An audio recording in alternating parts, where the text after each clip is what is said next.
চামড়া ফেলে দেয় নাকি রাখে? না না এরকম তাহলে তো পরিষ্কার করতে হবে, তারপরে নিয়ে কাটতে হবে। চামড়াই তো ফেলে।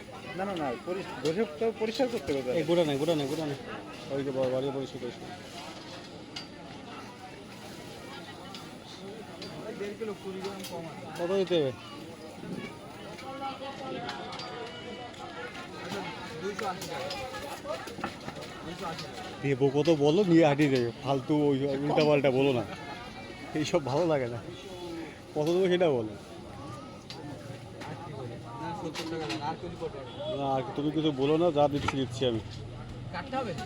না না না না, বাড়িতে পরিষ্কার না করে কাটা যাবে না। এই আরও বড় হয়। এই অনেক দাম। দাম উঠে 600 টাকা 700 টাকা কিলো উঠে যায়। তাই হ্যাঁ, এই জানতে হলে একটু। জ্যাম তো কোথায় পাবে? জানতে বাংলাদেশে পাওয়া যায়। এই পর্যন্ত আসতে আসতে তো